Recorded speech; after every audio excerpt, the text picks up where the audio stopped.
Welcome to a journey through time and the human heart.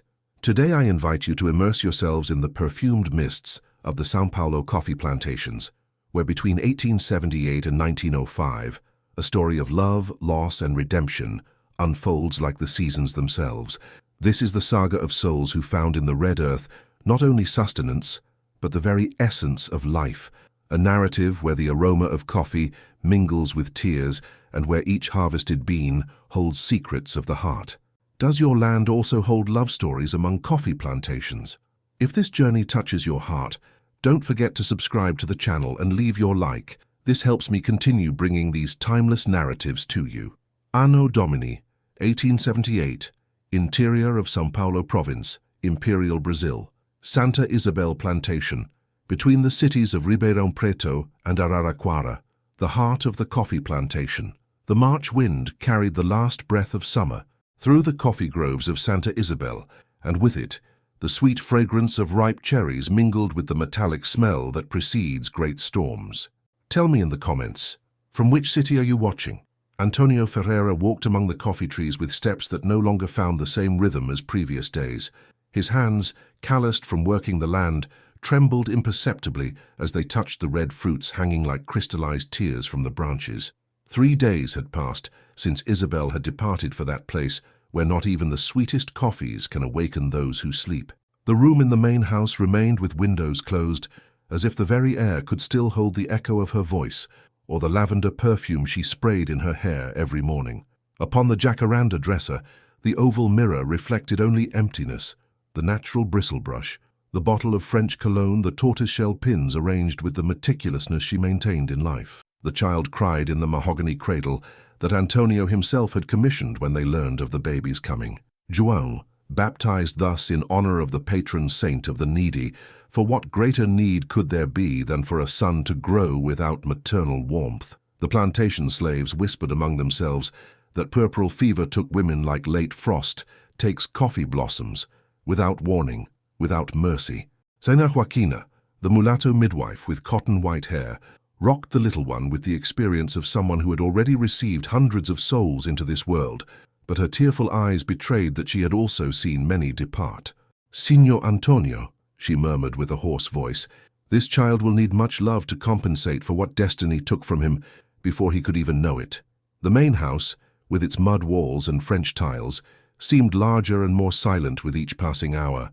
The corridors echoed Antonio's footsteps, as if they were ghosts of a happiness that lasted only 2 years, the exact duration of his marriage to Isabel. She had arrived at that plantation like a fresh April breeze, daughter of the Santos merchant who negotiated Antonio's coffee at the port. She was 20 years old and smiled like someone who carries sweet secrets in their heart. Now at 24, Antonio saw himself before a broken mirror. On one side, the responsibility of 3 prosperous plantations, employing more than 200 slaves. On the other, an orphaned baby who represented both Isabel's continuation and the daily reminder of her absence. The rain began to fall with the violence typical of March afternoons, hammering the roof of the main house as if the very sky wept for Isabel. Antonio went upstairs and took the child in his arms for the first time since the funeral. João opened his eyes. They had the same honey color as his mother's, and for an instant stopped crying. In that silence, laden with promises and uncertainties, father and son looked at each other like 2 castaways who had just found themselves on a deserted island. "We'll need to learn to live without her, little one," whispered Antonio, and his voice was lost in the noise of the rain washing the coffee groves, preparing them for a new season that would arrive without Isabel to see it bloom. But they didn't yet know that some farewells are merely the first movement of a symphony that will take years to complete. 4 years passed like 4 coffee seasons that came and went, each carrying with it the particular perfume of its time. João grew like a young coffee tree, strong and full of promise, but Antonio felt that something essential was missing in that house which prospered in material goods, yet withered in human warmth. The slaves cared for the boy with the dedication they owed their master, but there was a natural distance, a social chasm that no amount of kindness could bridge. It was on a May morning in 1882, when late frost threatened the coffee groves and the air carried the smell of burning wood from the drying warehouses, that Father Anselmo arrived at the plantation in a cart pulled by a bay mare. He came accompanied by a young woman who walked beside him with firm steps, despite the dusty road that stained the hem of her navy blue dress. "Antonio, my son," said the priest, descending from the cart with his usual solemnity, "I've brought you Rosa Silva, daughter of Portuguese colonists who arrived at Colonel Mendonça's plantation last year. She's a young woman of good character, knows how to read and write, and has a way with children. She lost her mother as a child and helped raise her younger siblings. Rosa Silva was 19 years old and carried on her shoulders that silent dignity of women who learned early that life doesn't distribute its gifts equally, but that this is no reason to bow one's head. Her chestnut hair was pulled back in a simple bun, and when she greeted Antonio, her brown eyes looked directly at him, without the civility he was accustomed to seeing, but also without insolence, merely the frankness of someone who had nothing to hide. "Senor Ferreira," she said with a clear voice, laden with the Portuguese accent that had not yet completely mixed with the regional Caipira speech, "the father told me about your situation. I know what it is to grow up without a mother, and I also know how a child can flourish when given proper care. If you give me the opportunity, I will care for your son as if he were my own brother." João, who was playing in the yard with marbles made of baked clay, looked at the newly arrived young woman with that frank curiosity of 4-year-old children. Rosa crouched down to his height and said gently, "Hello, João. I am Rosa, and I came here to be your friend. Would you like to show me your toys?" The boy, who had grown up surrounded mainly by adults, smiled for the first time in weeks. He took Rosa's hand and led her to the veranda, where he had built a small farm from clay, complete with little house, corrals, and even miniature coffee trees made from dry twigs. Antonio observed the scene with a mixture of relief and melancholy. Relief, because he finally saw his son interact with someone who seemed genuinely interested in him as a child, not as a future heir or responsibility to be fulfilled. Melancholy, because João's spontaneity had been missing for so long that he had almost forgotten what the sound of a happy child's laughter was like. "You can have the room next to the pantry," Antonio told Rosa. "You'll receive 5,000 reis per month, plus food and work clothes. I only ask that you treat my son with affection and teach him his first letters since you can read." "You can be certain, sir," Rosa replied, and there was a firmness in her voice that inspired confidence. "A child is like a young coffee grove, needs constant care but also space to grow naturally." The metaphor made Antonio smile for the first time in months. Perhaps that young woman understood more about plantation life than he had initially imagined. In the afternoon, when the sun began to hide behind the hills surrounding the plantation, Rosa had already transformed João's room into a more welcoming environment, with the few wildflowers she had managed to find arranged in a glass of water on the dresser. The boy dined for the first time in a long while, without crying for his mother's absence, too occupied telling Rosa about each of his toys and how the slaves taught him to identify when the coffee was ripe for harvest. But it would be in the small things of daily life that Rosa would show her true worth, and Antonio would begin to discover that sometimes angels come to us disguised as simplicity. Life on the plantation established a new rhythm with Rosa's presence, like when one plants a new type of coffee that subtly changes the perfume of the entire grove. 4 years passed like silent pages of a book, written in everyday gestures and glances that crossed during meals or in the corridors of the main house. João had flourished under Rosa's care like a well-tended coffee tree. At 8 years old, he read fluently and helped his adoptive mother, for so he considered her, organize the pantry and household accounts. He had learned correct Portuguese from her, but also kept the sweet way of speaking that Rosa had brought from her homeland. When he played in the yard, his laughter echoed through the coffee groves like music that had been absent for too long.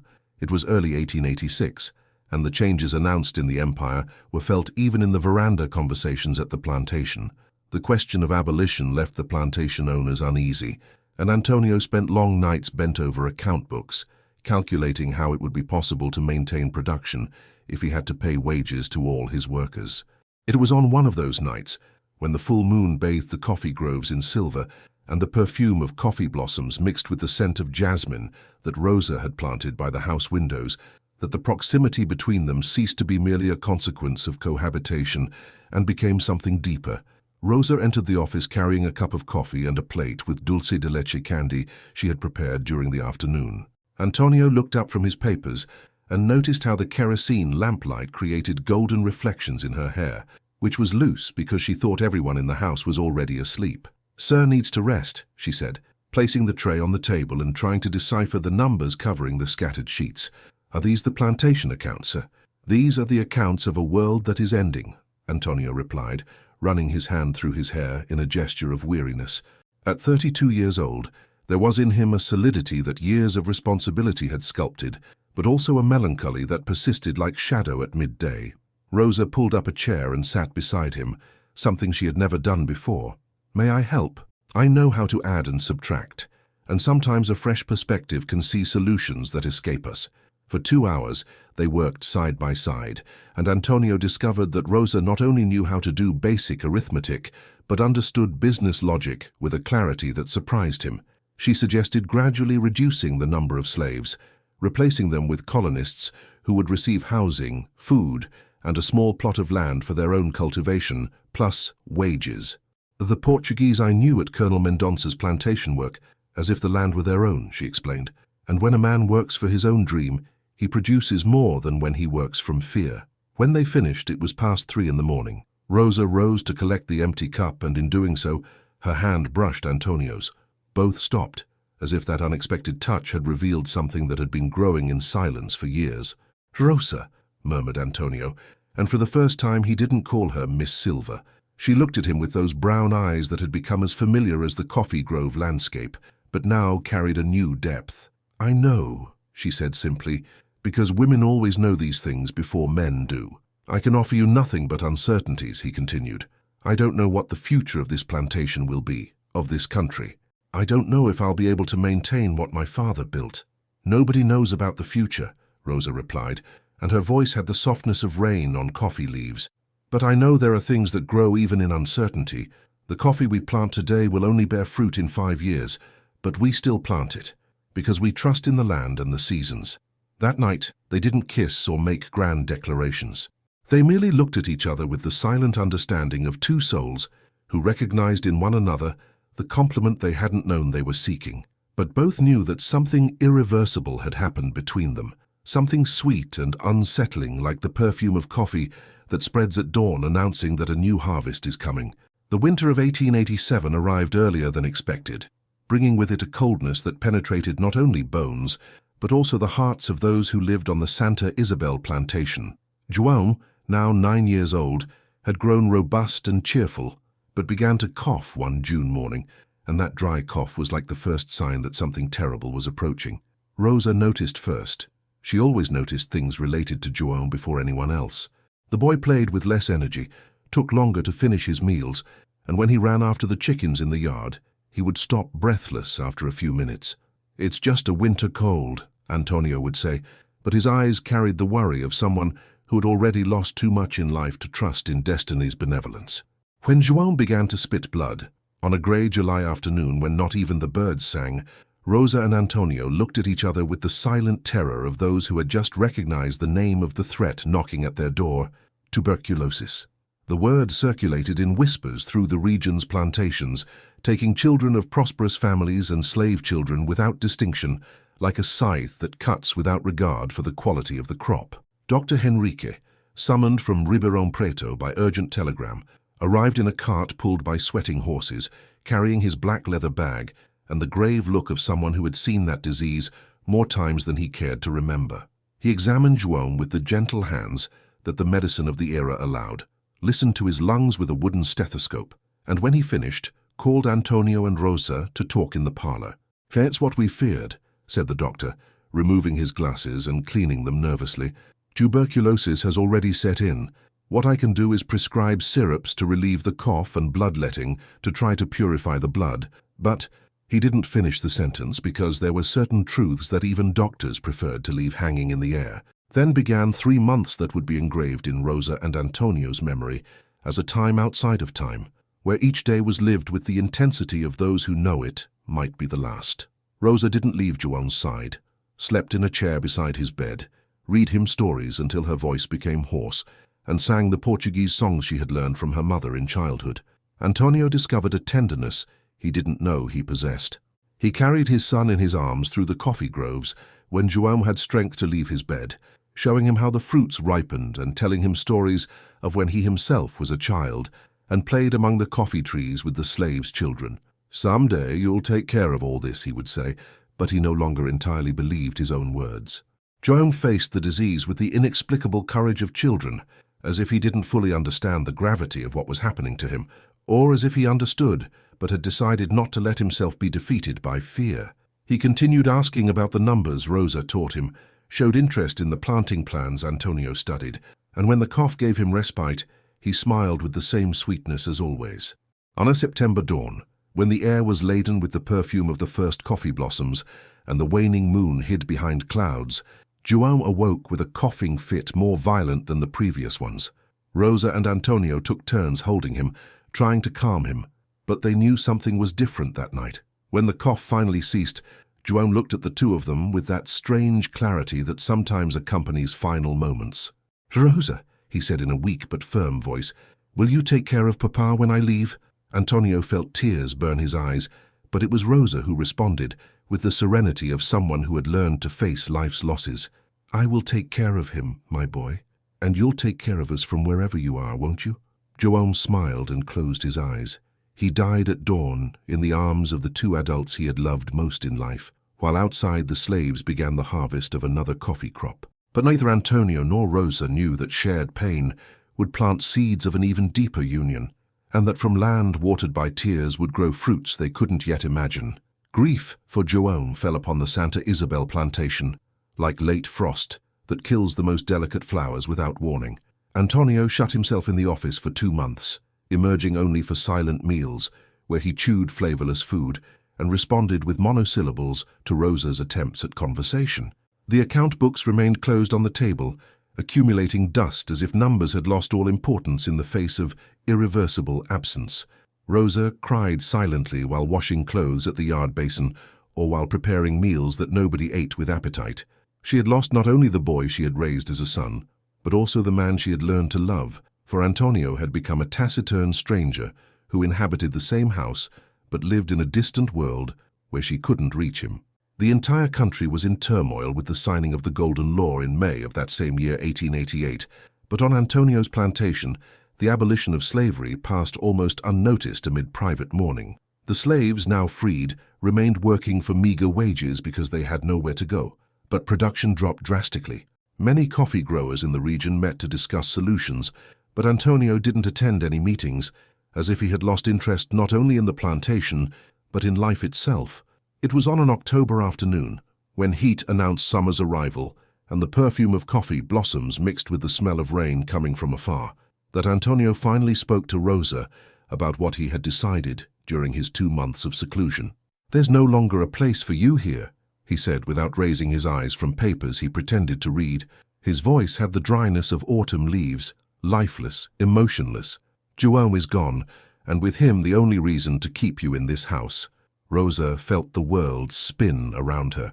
For 6 years she had cared for that family, had loved that child as if he were her own blood, had fallen in love with that man with the silent intensity of women who know how to love without expecting grand declarations. And now she was dismissed like any common employee, as if all those years had meant nothing. "Antonio," she began, and it was the first time in years she called him only by name, without the "sir" that social difference required. "I've decided," he interrupted, still without looking at her. "I'll send for a cart tomorrow morning. Take your things and take this too." He extended a small canvas bag that jingled with the sound of coins. "It's enough to establish yourself somewhere distant." Rosa took the money with hands that trembled not from gratitude, but from indignation and hurt. "Thank you very much for your generosity," she said, and her voice carried a bitterness he had never heard before. "I'll pack my things." That last night, Rosa arranged her few belongings in a bundle of printed fabric she had bought on one of the rare trips to town. 2 changes of clothes, the prayer book she had received as a communion gift, some letters her parents had sent from Portugal, and an embroidered handkerchief that João had given her as a present on his last birthday. It wasn't much to represent 6 years of life, but it was all that belonged to her in that world she was about to leave behind. When the Portuguese peddler's cart arrived the following morning, Antonio didn't appear to say goodbye. Rosa climbed onto the bench beside the cart driver, holding the bundle in her lap without looking back. But when the cart began moving away down the dusty road, she heard a window open on the 2nd floor of the main house, and knew, without needing to look, that he was there, watching her depart. What neither of them knew was that Rosa carried with her much more than her clothes and memories.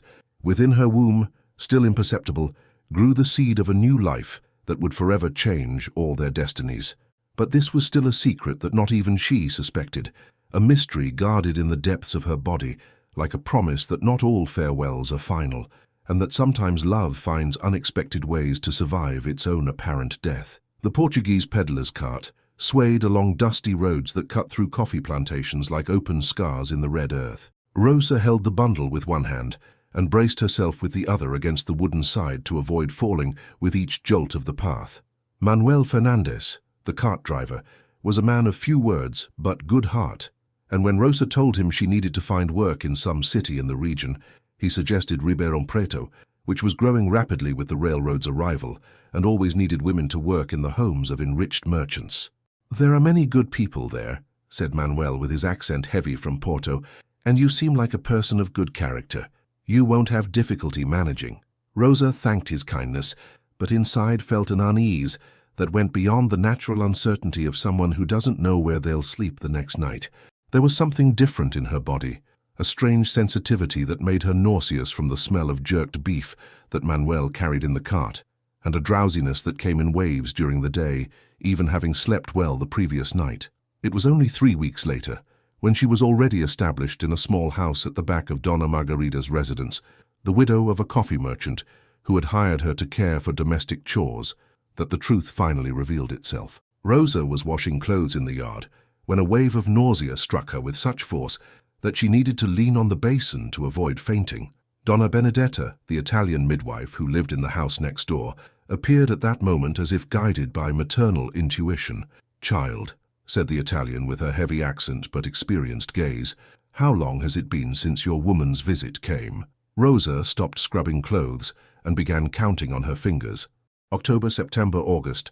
Since before Joan's death, she hadn't paid attention to those intimate details that women naturally monitor. With mourning and worry about the sick boy, her body seemed to have entered a kind of suspension, as if even the most basic functions had been set aside in the face of tragedy. "Madonna mia," murmured Donna Benedetta when Rosa confirmed her suspicions. "You're pregnant, my dear. And from what I can tell, about 2 months along." The world spun around Rosa. Pregnant. The word echoed in her mind like the church bell that marks life's important hours. Pregnant with Antonio's child, the man who had dismissed her as if she were any common employee, who had denied all the moments of tenderness shared during those months of mourning for João. That night, alone in the small room Donna Margarita had given her, Rosa placed her hand on her still flat belly and tried to imagine the child growing inside. Would it be a boy like João, with honey-colored eyes and sweet smile? Would it be a girl with chestnut hair like hers? Or would there be the possibility of twins? Crossed her mind like lightning, because her mother's family had a history of double births. During the following weeks, while the entire country stirred with the first rumors about the possible proclamation of the Republic, Rosa made a decision that would change her life forever. She would raise the child alone. She wouldn't return to Antonio as a supplicant woman seeking support out of necessity. If he hadn't been able to recognize the love that existed between them, if he had preferred solitary grief to the possibility of building new happiness, then she would find strength within herself to give the child all the love an absent father would fail to provide. "You'll be a brave mother," said Donna Benedetta when Rosa told her of her decision.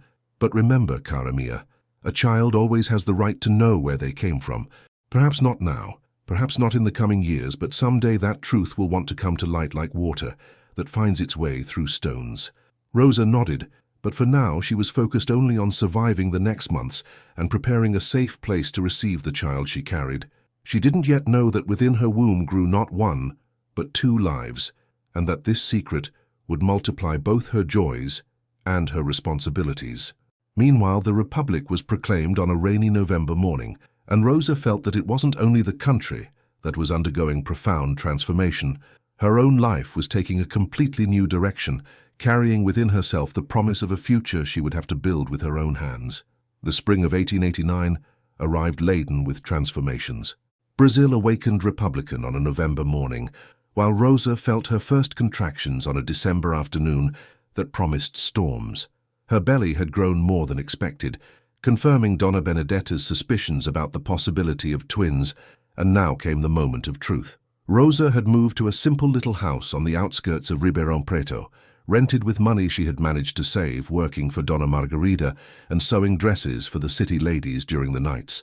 The house had only 2 rooms, but it was clean and had a small garden in back, where Rosa had planted vegetables and seasonings that reminded her of childhood in Portugal. When the pains began, on an afternoon when heat stuck to the skin like honey and the air smelled of wet earth that precedes summer rains, Donna Benedetta was prepared. She had boiled water, separated clean cloths, and brought the herbs she used to facilitate labor. "Madonna mia," she said, running from one side to another. "It's going to be a long night. These little ones are in a hurry to come into the world." Rosa faced the pains with the same silent dignity that had characterized her entire life. Between one contraction and another, she thought of the son who had died in her and Antonio's arms, and in a strange inversion of fate, felt that João was somehow present in that room, blessing the arrival of new brothers he would never know. It was during a typical December storm that the first twin arrived in the world. Donna Benedetta received him in her experienced hands and exclaimed, "It's a boy strong as a bull. Look at those lungs," Rosa cried when they placed him on her chest. He was small but perfect, with tiny fingers that closed in determined fists and a serious expression that already foretold strong personality. "Carlos," she said without hesitation, because the name had come to her mind like a revelation. "He'll be called Carlos." 15 minutes later, when Rosa already thought the work was finished, contractions resumed with renewed force. The second twin didn't want to be forgotten and announced his arrival with the same determination as his brother. "Another boy!" exclaimed Donna Benedetta, and this time her voice carried an admiration she rarely showed. "2 men in the family. The Madonna is smiling on you today, my dear." The second boy was slightly smaller than the first, but his eyes opened immediately when Donna Benedetta cleaned him, and Rosa had the impression he was studying her with intelligent curiosity. "Manuel," she said, choosing the name of the kind cart driver who had brought her to Ribeirão Preto. "You'll be called Manuel." When the storm passed and the first light of morning entered through the window cracks, Rosa was lying in bed with a son in each arm, feeling a completeness she hadn't experienced since the happy days at Santa Isabel plantation. Carlos slept deeply, while Manuel kept his eyes open, as if fascinated by the new world he had just discovered. "They're beautiful," said Donna Benedetta, preparing chicken soup that Rosa would need to recover her strength. "And you were very brave, but now comes the hardest part, raising them alone." Rosa looked at her 2 sons and felt a strength she didn't know she possessed spread through her entire body. "They won't be alone," she said with conviction. "They'll have a mother's love multiplied by 2, and that will have to be enough." During the first days, Rosa learned to decipher the differences between the twins. Carlos cried when hungry and slept deeply when satisfied, following predictable patterns. Manuel was more restless, seemed always alert to what happened around him, and had the habit of grasping Rosa's finger with surprising strength for a newborn. "That one's going to be trouble," said Donna Benedetta, pointing to Manuel. "He has the eyes of someone who'll want to know everything in life." Rosa smiled and thought that perhaps this was a blessing.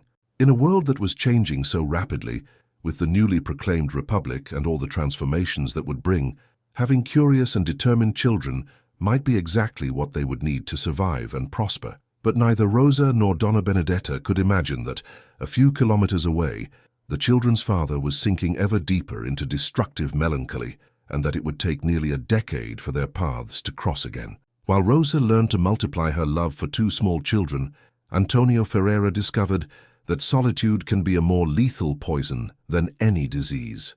The Santa Isabel plantation, once prosperous and well-managed, began to wither like an uncared-for coffee grove, where weeds grow and choke productive plants.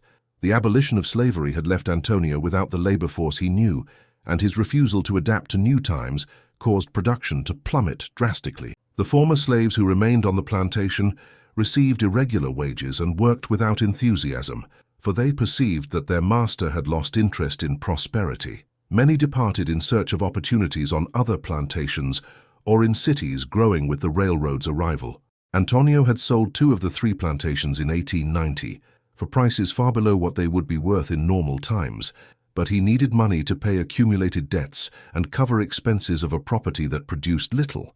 The money from the sale evaporated quickly, like water slipping through fingers, spent on cachaça bought in large bottles that arrived weekly from Ribeirão Preto and on lost bets in card games that took place in regional stores. The main house, where Rosa's established order had once reigned, became a somber and disheveled place. Windows remained closed during the day, as if Antonio wanted to keep the outside world distant. The jacaranda furniture accumulated dust, and the gardens that Isabel had planted and Rosa had tended transformed into thickets where only wild plants and thorns grew. Antonio himself had changed physically in impressive fashion. At 44, he seemed 60. His hair was prematurely grey and unkempt. Hands that had once been firm trembled slightly due to excess alcohol, and his body had lost the erect posture of a man accustomed to command. He always wore the same clothes until some remaining employee took the initiative to wash them by force. The few times he left the plantation, it was to try to sell coffee in Ribeirão Preto for prices that barely covered production costs. Merchants who had once treated him with deference began to see him with pity, and some suggested he sell the last plantation too and move to the city, where he could live comfortably on the sale money without worrying about managing a rural property. Never, Antonio would respond with a drunkard stubbornness. This land is all I have left of Isabel, of João, of everything I once was. But the truth was that the plantation represented much more than memories. It was the last link to the identity he had built for himself as a landowner, as a man respected in the community. Without the plantation, he would be just another middle-aged man, without family or purpose, living in a city that was growing too fast for people like him.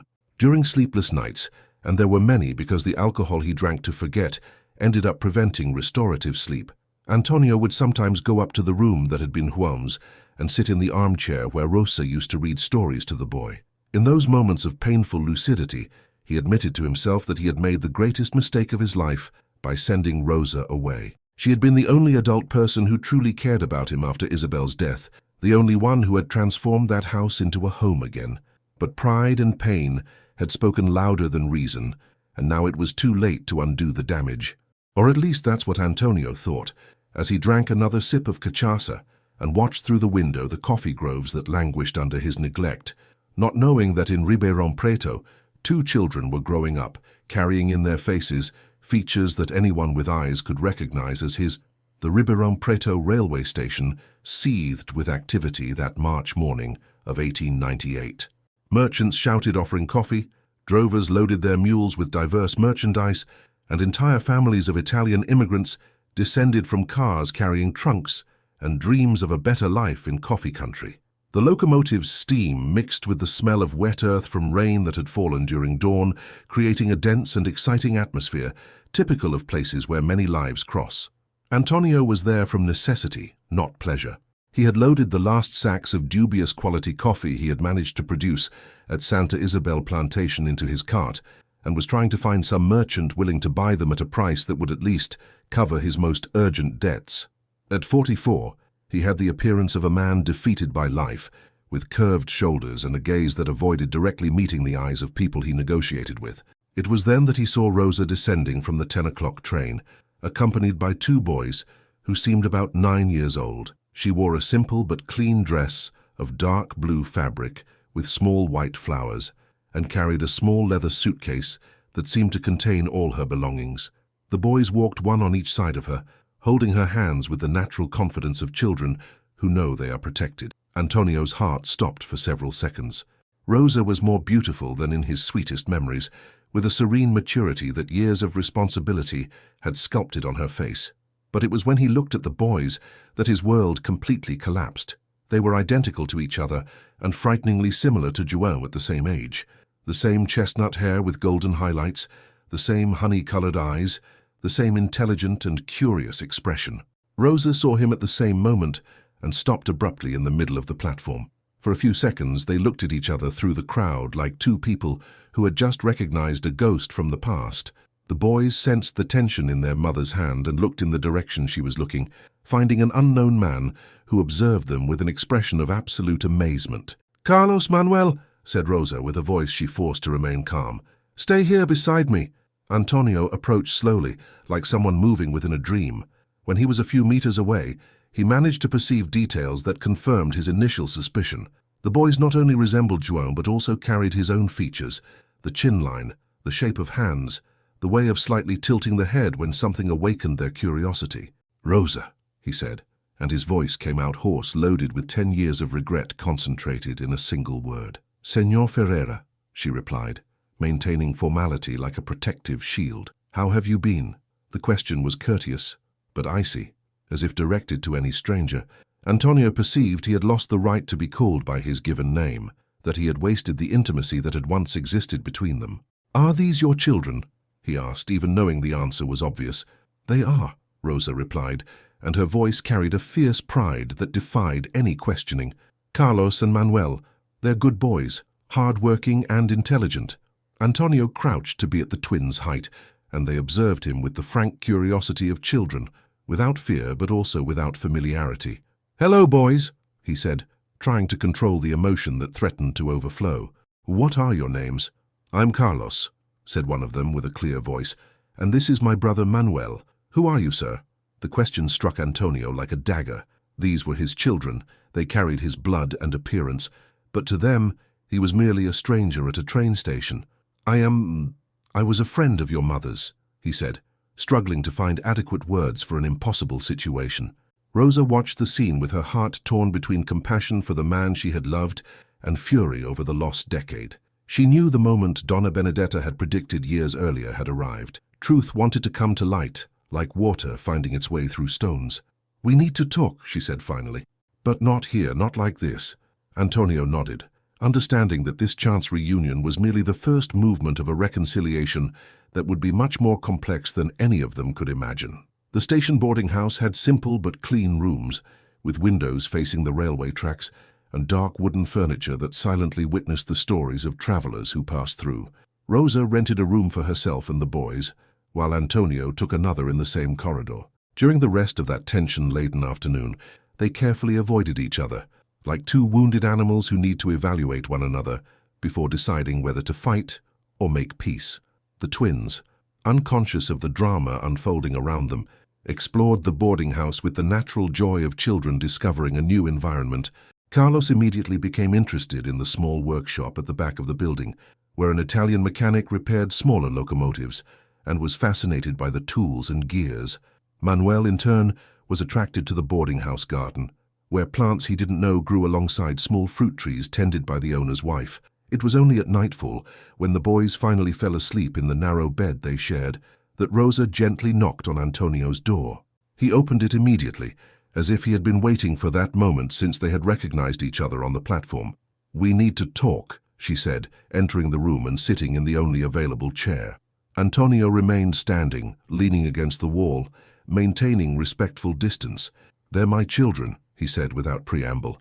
It wasn't a question, but a statement loaded with mixed pain and admiration. They are, Rosa confirmed, and for the first time that day her voice trembled slightly. They were born in December 1889, 9 months after you sent me away from the plantation. Antonio closed his eyes and ran his hands through his grey hair. You were pregnant when I was so cruel to you. I didn't know, Rosa admitted. I only found out a few weeks after leaving the plantation. The grief for Juan, the worry. My body seemed to have stopped functioning normally, and I didn't notice the signs. Why didn't you come back? Asked Antonio, and there was genuine anguish in his voice. Why didn't you seek me out when you knew? Rosa looked directly into his eyes for the first time that day, and Antonio saw in that gaze all the love that had existed between them, but also all the hurt accumulated over a decade. Because you had made it very clear there was no place for me in your life. Because you were so lost in your own pain that you preferred to sink into it, rather than accept the possibility of building something new. I wasn't going to return like a desperate woman begging for support. Rosa's words struck Antonio with the precision of accurate arrows. He knew she was right, that he had chosen sterile grief instead of the possibility of rebirth that her love offered. How was it raising them alone? He asked, and now his voice was loaded with a humility Rosa had never heard before. Difficult, she replied honestly. Very difficult, especially in the early years. I worked as a seamstress, as a washerwoman, cared for other families' children. Donna Benedetta, the midwife who helped with the birth, became like a grandmother to them. The Italian community took us in, and that made all the difference. What are they like? Asked Antonio, thirsting for details about the children he hadn't known. Rosa smiled for the first time that day, and her face lit up with maternal pride. Carlos is fascinated by machines, by how things work. He takes apart any object he can get his hands on and tries to understand each piece. Manuel loves plants, gardens, has green fingers like mine. Both are intelligent, curious, gentle. They never gave me serious trouble. Do they ask about their father? They used to, Rosa corrected. I told them their father had died before they were born. It seemed easier than explaining the truth. Antonio felt the weight of each word like a stone thrown into his stomach. And now? What's going to happen now? Rosa remained silent for several minutes, looking through the window at the rails illuminated by the crescent moon. I don't know, she said finally. I don't know what's best for them, for me, for you. I don't know if you've changed, if you're prepared to be a father, if you can offer any stability. I have changed, said Antonio, approaching her. Or rather, I completely destroyed myself, and now I need to rebuild. I lost almost everything, 2 plantations, reputation, health. But seeing them today, knowing they exist, that they carry my appearance and probably my stubbornness, and my determination, Rosa completed with a half smile. And your determination, he agreed. That makes me feel that perhaps there's still a reason to keep trying. Rosa rose from the chair and headed toward the door. We'll stay in the city for a few days. You can get to know them better if you want. But slowly, Antonio. They don't know who you are, and I won't let them be hurt if you decide you're not ready for the responsibility. For the first time in a decade, she had called him by his given name. It was a small sign, but for Antonio, it represented the first star to appear in a sky that had been dark for too long. The 5 days that followed passed like a book being written page by page, each moment revealing new aspects of the bonds that linked those 4 lives. Antonio discovered that late fatherhood was completely different terrain from everything he had known when caring for young João. Carlos and Manuel came with 9 years of already formed personality, their own opinions, and fierce loyalty to the mother who had raised them alone. Carlos approached first, attracted by Antonio's promise to show him how coffee processing machines worked. On the morning of the 2nd day, they went together to the railway station, where the Italian engineer allowed the boy to observe the locomotive's operation. Carlos's eyes shone with a passion Antonio recognized as familiar. It was the same fascination he himself had felt when young upon discovering innovations arriving at coffee plantations. How does steam push the pistons? Carlos asked, climbing onto a wooden box to get a better view of the engine. And why do the wheels have this specific format? Antonio answered with the patience of someone who had found a new reason to live. He discovered that explaining the world to a curious child was like rediscovering everything anew through more innocent and admiring eyes. Carlos absorbed each piece of information like dry earth absorbs rain, and before the morning ended, he was already treating Antonio with the natural familiarity of children who recognized a trustworthy adult. Manuel was more cautious, as he had always been. He preferred to accompany his mother to the municipal market, where Rosa bought ingredients for meals they prepared in the boarding house's small kitchen. But when Antonio suggested a walk through the botanical garden that a French merchant had created on the city's outskirts, Manuel showed genuine interest. This is a cacao plant, Antonio explained, pointing to a small tree with bright green leaves. The chocolate you like comes from this plant's seeds. Manuel delicately touched the leaves and asked, would it bear fruit here, or does it need a different climate? The question revealed an instinctive understanding of agriculture that impressed Antonio. During the rest of the afternoon, Manuel asked questions about soils, rains, planting, and harvest seasons that demonstrated a mind naturally inclined toward rural life. It was as if he had inherited not only his father's appearance, but also his love for the land. It was on the 3rd night, while Rosa sewed a button that had come loose from Manuel's shirt, that Antonio finally asked the question he had been swallowing for days. Would you like to see where I live? Rosa stopped sewing and looked at him with a cautious expression. The plantation, what's left of it, Antonio admitted. It's no longer the prosperous place you knew. It's decadent, needs a lot of work to become productive again. But it's where João lived, where you two loved each other. Perhaps it's where these boys could... He didn't finish the sentence, but everyone understood what he was suggesting. Rosa looked at her children, who had stopped playing with cards a Portuguese merchant had given them, and realized they too awaited her answer. We don't know anywhere else to live, said Carlos with the pragmatism typical of children who learned early to be realistic about life's limitations. Does the plantation have machines? It has some, Antonio replied, smiling. Old and somewhat rusty, but it has them. And does it have land to plant? Asked Manuel. Lots of land, Antonio confirmed.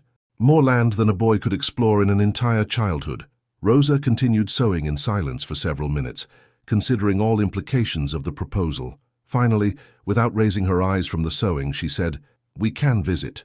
Just visit to see. But if we decide to stay, it will be with very clear conditions about how things are going to work." "What conditions?" asked Antonio. Rosa finally looked at him directly. "You stop drinking. You treat the boys with the respect they deserve as children, not as toys to distract you from loneliness. And you treat me as a partner, not as an employee who returned because she had nowhere else to go." Antonio nodded gravely. "I agree to all conditions. And one more thing," Rosa added. "The boys have the right to know the truth about who you are. We can't build a life based on lies." It was then that Carlos, always the more direct of the twins, asked the question that was on everyone's mind. "Are you our father?" The silence that followed was charged with tension, but also with relief. Finally, truth had found its way through the stones. The journey back to Santa Isabel plantation was made in a rented cart that swayed gently along dusty roads, now with less traffic than during coffee's golden years. Carlos and Manuel alternated between amazement at the vastness of coffee groves, even poorly maintained ones, and curiosity about every detail of the rural landscape unfolding before their eyes, accustomed to urban life in Ribeirão Preto. "Is all this ours?" asked Manuel when they spotted the property's first boundaries, marked by wooden posts and barbed wire delimiting pastures where some cattle grazed lazily. "It was the family's," Antonio corrected, preferring honesty to grandiose promises. "Now it's much smaller than it once was, and needs a lot of work to become productive again." Rosa observed the familiar landscape with conflicted feelings. She recognized every curve of the road, every jacuitibá tree marking boundaries between properties, every small hill outlined on the horizon. It was like returning to a childhood home after many years. Everything seemed smaller than in memories, but still carried the power to awaken deep emotions. When they finally saw the main house, Rosa had to struggle not to show the shock she felt. The construction she had left impeccable 10 years ago was visibly deteriorated. Peeling paint on walls, broken tiles that had allowed infiltration, gardens transformed into thickets, and a general atmosphere of abandonment that contrasted painfully with her memories. "It's very different from when you lived here," Antonio murmured to Rosa, trying to apologize for the property's condition. "It is," she agreed, but her voice carried understanding rather than recrimination. "But nothing that can't be fixed with work and dedication." Carlos and Manuel ran to explore the house's surroundings as soon as they got down from the cart, and their cheerful voices echoed through the empty yard, bringing life to a place that for years had known only melancholy silence. Carlos immediately headed to the smaller buildings, where processing machines were stored, while Manuel was drawn to garden remains, where some plants still bravely resisted abandonment. "This must have been the vegetable garden," said Manuel, pointing to a bed covered with weeds. "You can see someone planted vegetables here." "I planted them," Rosa said softly. "I grew seasonings and some vegetables for the house." Manuel looked at her with renewed admiration. "Can you teach me to plant?" "I can," Rosa replied, and for the first time since they had arrived, she smiled genuinely. Antonio led them inside the house, opening windows that had remained closed for months and letting sunlight enter the stuffy rooms. The furniture was covered with dusty sheets, but when Rosa removed them, it was revealed that the jacaranda and Brazilwood pieces were still in good condition. "This was João's room," said Antonio when they reached the second floor, opening the door to a room that had become a kind of unintentional shrine. Everything was exactly as in the boys' last days. Toys organized on a shelf, some storybooks, the armchair where Rosa used to read to him. Carlos and Manuel entered the room with the instinctive respect of children who perceive they are before something sacred. "Was he our brother?" asked Carlos. "Half-brother," Antonio corrected. "Son of my first wife. He died of lung disease when he was 9 years old, the same age you are now." Manuel delicately touched one of the toys, a hand-carved wooden horse. "Would he like us to live in his house?" Rosa crouched to be at her son's height and hugged him tenderly. "João was a very good and generous boy. I'm sure he'd be happy to know he has 2 brave and intelligent brothers." That first night at the plantation, they all slept in the same room, Rosa and the boys in a large bed, Antonio on an improvised mattress on the floor. It was a temporary arrangement, but there was in it a family intimacy that none of them had experienced for a long time. Through the open window came the perfume of nocturnal coffee groves mixed with the song of sabias, announcing a new day was about to dawn. And for the first time in a decade, Santa Isabel Plantation was once again inhabited by dreams of the future, instead of only memories of the past. 3 months had passed since Rosa and the twins had arrived at Santa Isabel Plantation, and transformation was visible both in the property and in the people who inhabited it. Antonio had kept his promise to stop drinking, replacing cachaça with the arduous work of rebuilding what had been neglected for years. Carlos had fallen in love with coffee processing machines and spent entire afternoons learning to repair them, under the guidance of Joaquim, an Italian mechanic Antonio had hired. Manuel had resurrected the vegetable garden and begun experimenting with different types of plants, demonstrating natural talent that impressed even the most experienced workers. Rosa had naturally resumed administration of the main house, but now with authority different from what she had possessed as an employee. She was treated by everyone, including Antonio, as lady of the house, and her opinions about plantation management were not only heard, but respected and implemented. It was on a June afternoon, when winter's chill made the coffee groves exhale a more concentrated perfume, and the sky was tinged with the orange colors of late afternoon, that the conversation occurred that would definitively change the direction of that unlikely family. Antonio had returned from a meeting in town with surprisingly good news. He had managed to sell that year's harvest for a better price than expected, and there was interest from European merchants in establishing long-term contracts if he could maintain product quality. It was the first real sign that the plantation could become prosperous again. "Rosa," he said, finding her on the veranda where she was mending Manuel's shirt. "We need to talk." She set aside her sewing and looked at him with the attention she had learned to give to important moments. Carlos and Manuel played in the yard, building a miniature of the plantation with sticks and stones, close enough to be supervised, but distant enough not to hear the adults' conversation. "What happened?" asked Rosa. "Nothing happened," Antonio replied, sitting in a chair beside her. "But I need to talk about what might happen, about what I would like to happen." Rosa waited in silence, recognizing in his gestures the tension of someone about to say something decisive.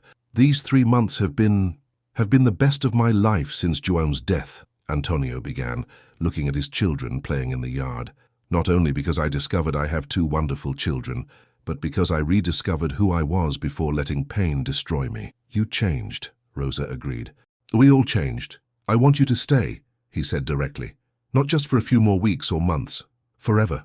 I want this to be your home, for the boys to grow up here, to be educated as plantation owners' sons. I want us to be a family." Rosa remained silent for several moments, watching Carlos explain to Manuel how the pulleys he had seen in the coffee warehouse worked. "And how would this family be?" she asked finally. "As it should have been 10 years ago," Antonio replied, "as husband and wife, as father and mother, as 2 people who loved each other, and who might be able to love again, now in a more mature way, more conscious of the value of what they have." Rosa felt her heart accelerate, but kept her voice calm. "Are you asking me to marry you?" "I am," Antonio confirmed, and there was a vulnerability in his voice she had never heard before. "Not in the romantic way I should have done 10 years ago, with grandiose promises and dramatic gestures, but in the honest way of a man who knows he made terrible mistakes and wants to spend the rest of his life making up for them." Rosa looked at her own hands, which trembled slightly. "And if I say no? Then you'll continue living here for as long as you want, as the family you are," Antonio replied without hesitation. "The boys are my children regardless of what happens between us, but I had to try, Rosa. I had to say what I feel." "And what do you feel?" Antonio stood and went to the veranda's balustrade, looking toward coffee groves that stretched to the horizon. "I feel I wasted 10 years of my life lamenting losses, instead of valuing what I still had. I feel you're the strongest and most generous woman I've ever known, and that it would be a privilege to spend the rest of my life trying to deserve your love.